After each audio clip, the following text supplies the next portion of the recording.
Hello everyone, it's been a while, long time no see, but today I'm doing something slightly different than the usual. So today I'm going to be showing you just some tactics on how to become very rich in this game. Like Empire, it's it's not too hard to become rich as a nation, but how to control trade is a little more complicated, I guess you could say. It's slightly. It's not all that, but I think it's something that you should know before going in because I didn't know this going in. So you want to pick somewhere that has control over India, especially India. Now, the Marth Confederacy is very bland for me.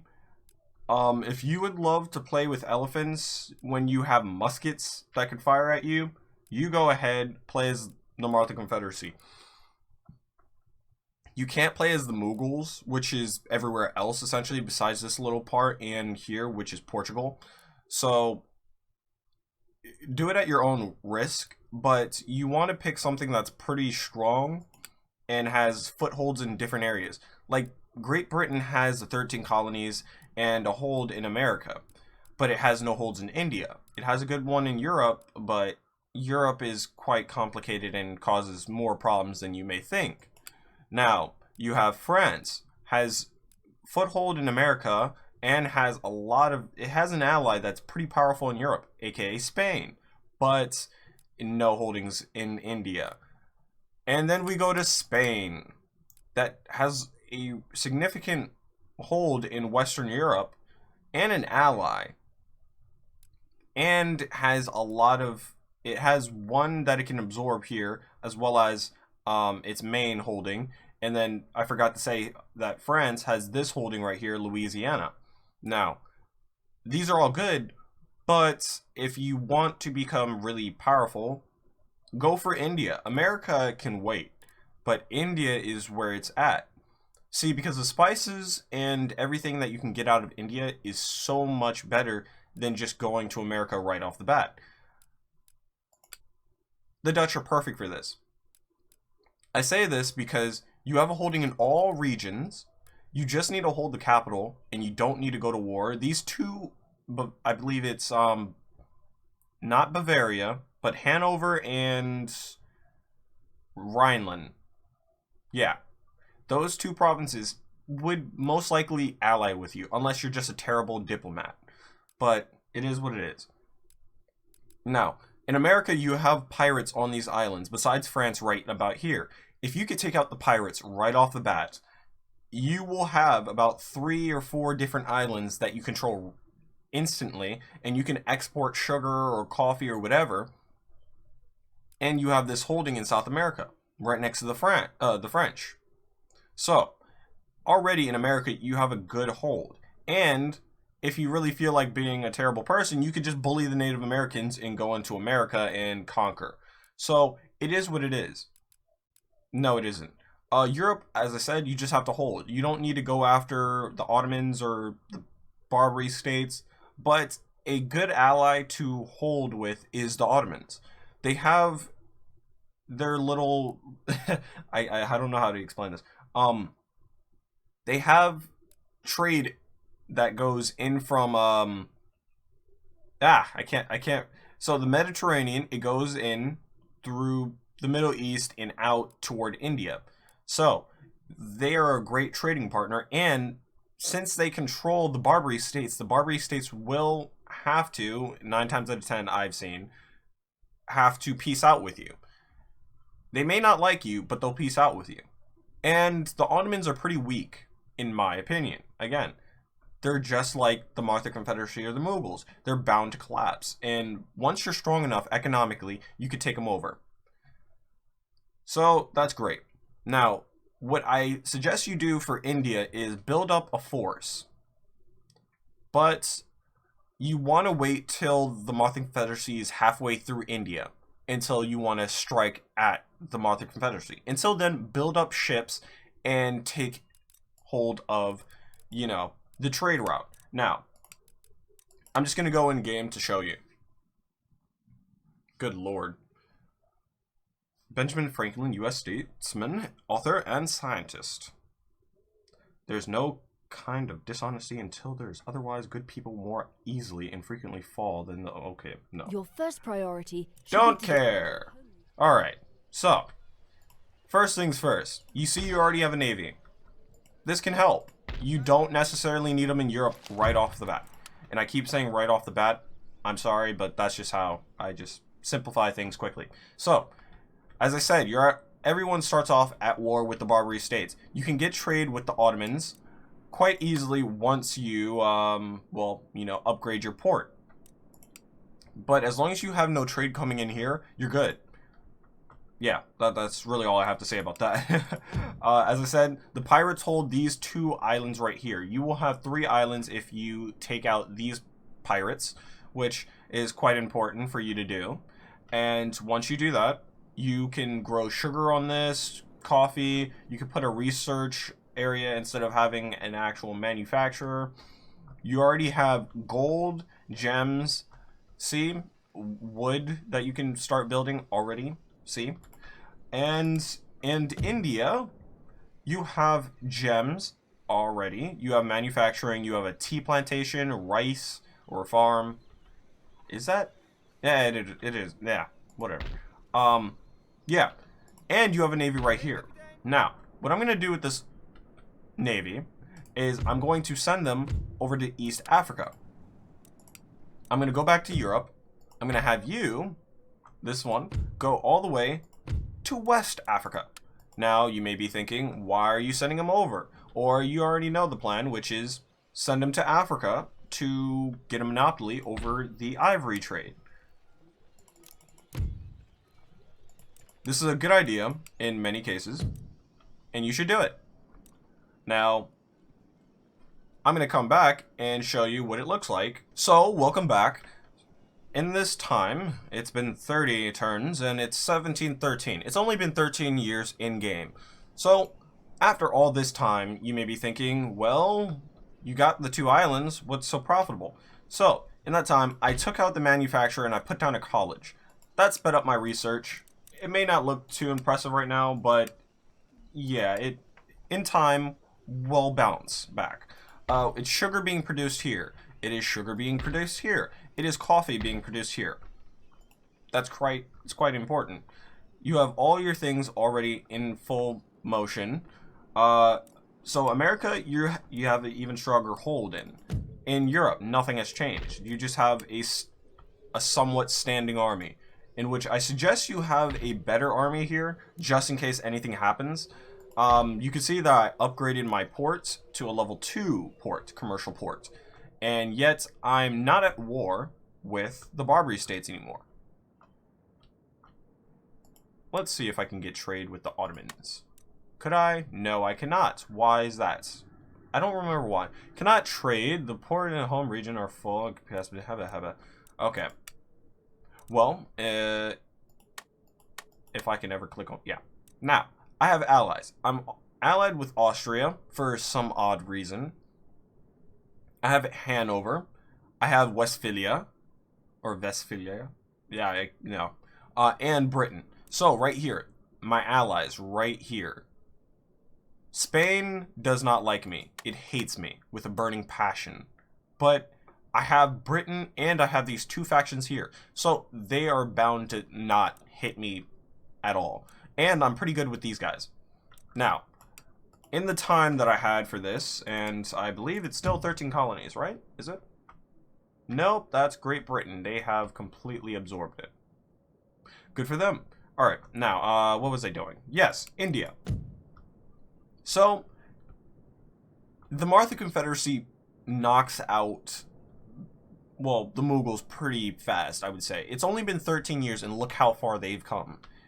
They only have a handful of settlements. And they only have, like, 2 ports left.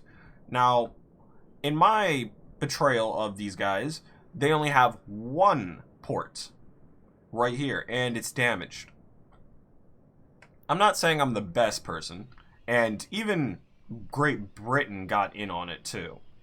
I'm not the best person. But when I betray people, it's for my own profit. Deal with it. Now, already, we have spices here. We have gems, tea, manufacturing, a trading port, gems, gold, tea. See? It's all a reoccurring trend. And it's all really profitable. And I almost forgot this. East Indies. I'm collecting so many spices from trading. It's very profitable.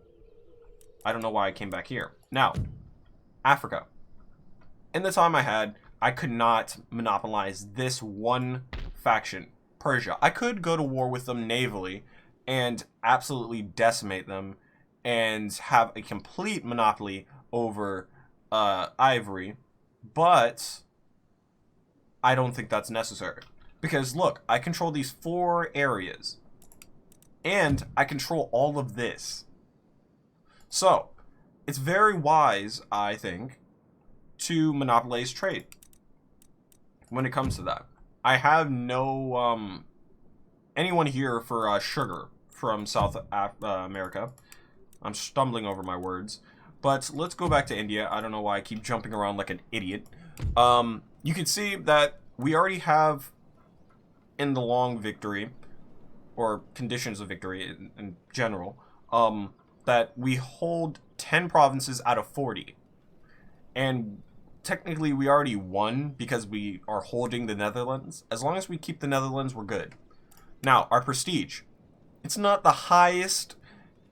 Our enlightenment isn't the highest, but it's barely higher than France. So we're the second most enlightened, if I'm not mistaken. Yes. Our economy is not as big as Great Britain or of any real faction, really. I'm not going to lie. Our economy is pretty small. Our navy is equal to Great Britain, but smaller than, you know, Prussia for some reason. And Spain? And Sweden? Why? Okay. Military is pretty small, but it's pretty big for our size. Look, we're bigger than most factions here on this list. 71, 92. 87, like, we're only eclipsed by Britain and Prussia. And of course the Germans are going to have a big army. Good lord. But, back to what I was saying. Having trade is quite important. Now, with our trading partners, Westphalia, they get... This is the value if we, of the reliability of, trade. If you see this, you should understand. We trade spices, ivory, tea, a very little tea at the moment, sugar, coffee, and other goods. I don't know what the other goods are. And reliability, how much we would lose if these trading routes broke, whatever. Yeah, so, this is not a good tutorial on teaching you stuff, but it's just an example. Because if you have a hold in India, and I think India is one of the most profitable areas to actually hold, because you have spices, you have tea, ivory is just across the water, and it's just an easy place to take over. Both of the factions are quite weak, in my personal opinion. If you know how to play the game, they're extremely weak. So, at this moment, you could destroy these guys easily. Quite easily.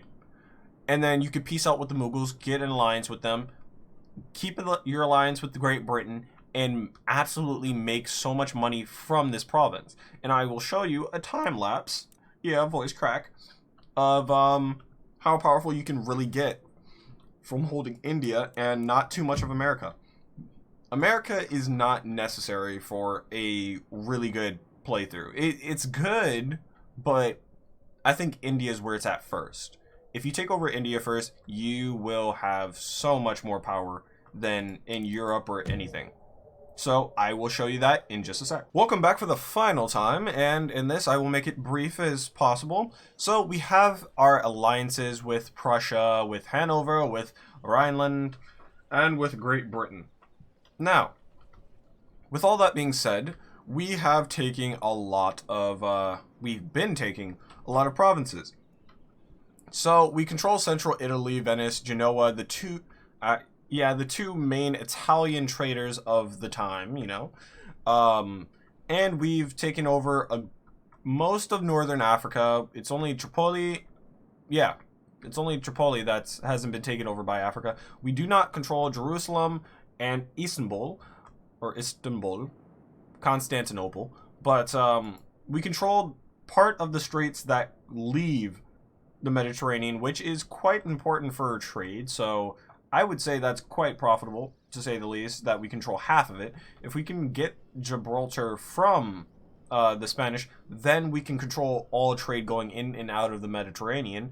And the Balkan area, the Baltic Sea, well, you know, we kind of control that. Not the strait right here, but we do have ports all around here in the Aegean. Wait, hold up. That's the Black. Why did I say the Baltic? The Baltic's up here.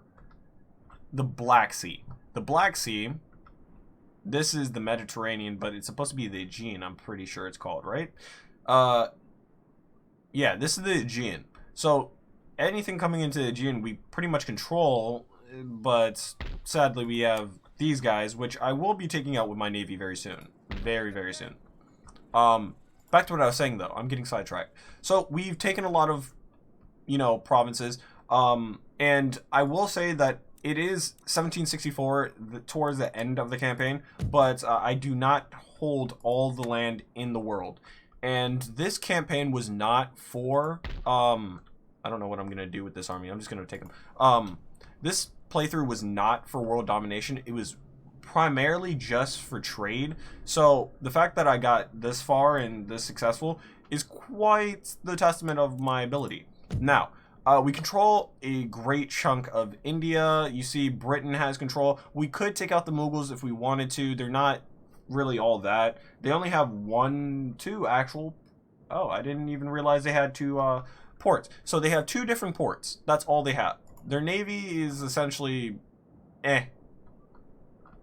But they do have another port actually here, but it's being blockaded by the Russians.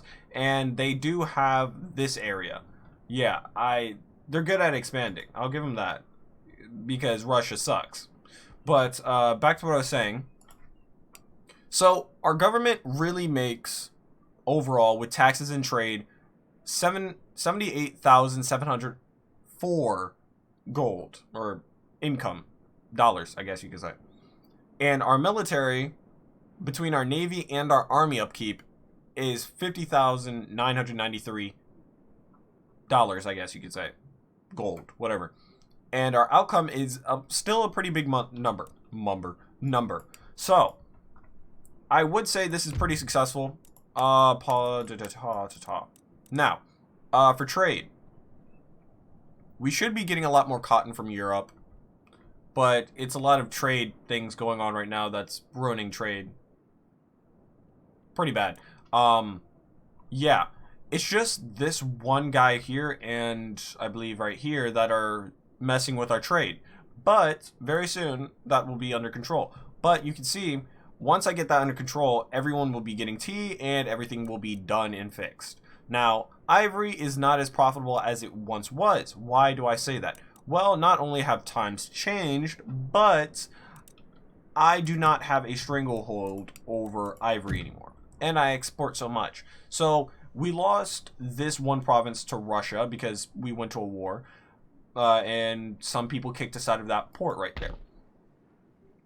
But in the end, we still are making a lot of money. And we still have immense amounts of control over the ivory trade. So, with that being said, we're pretty profitable. We have standing navies in each province, pretty much. One right here. I was supposed to have two. I sent one fleet over to get fixed up, which is this one navy. And in Europe, I do not believe we have two standing navies. We have one right here and one right here. Either I split them or they're two different ones. I can't remember. Don't really care much. But we're pretty successful. And for just trying to be a trading empire, we've conquered a lot. We have so much control, and that's pretty much it. That's all I have to say, really. Like, we're on the top of our game. We have control over a lot of things. We're making a lot of money, and that's just by starting off the game smart. If you have control over the ivory trade starting off very soon, it will be very profitable. You already have ships that are going to be in the East Indies that are going to be picking up spices. Once you take over a good chunk of India and industrialize, it's going to be extremely profitable. And Europe, you don't need to deal with that much, honestly. North Africa, it helps to control the Mediterranean, but if you control the Gibraltar and Morocco and this port out of the Mediterranean to any area, then that's going to be extremely profitable. As well as I took over Mesopotamia because it connects my empire. So if you think about it, it connects India through water to Mesopotamia. It just comes up through here, then it goes out through the Mediterranean and out through there and up into my capital. Now, I could take over France and Flanders and have it just funnel into my empire right here, but I'd rather not because I care less about that. So, that's pretty much it. But if you want to see how profitable I am and awesome I am, the prestige of my country. Our enlightenment is amazing, I would say. We're at 1,615 prestige. The next one next to us is 489. The French. Our economy, 453. It is just barely under the French and is way over everyone else. Our Navy, over everyone else. The next competing one is 260. We're at 345. And our military size dwarfs everyone else. So we're double the next one. So this works. You just have to be smart on what you're planning. You can do this with any faction. But I only chose the Dutch because they have a stranglehold in... They don't have a stranglehold. They have a good start when it comes to India, when the two factions here are extremely weak, if you think about it. It's just bland. And in America, you don't need to do anything, because soon someone will be taking over and you do not want to piss them off. If it's Great Britain, then you have a strong ally at your back, and soon strong opponent, and America will be coming by soon and taking over provinces and pissing them off, and they'll duke it out probably, hopefully, I don't know, and weaken both sides. And then you could take up Native American holdings. Like these holdings here, Native American, easy to take. This one here, yeah. So that's pretty much all I have to say. Hope you guys enjoyed the little garbage tutorial. I don't know, whatever. Like, comment, subscribe, and hopefully I see you guys soon.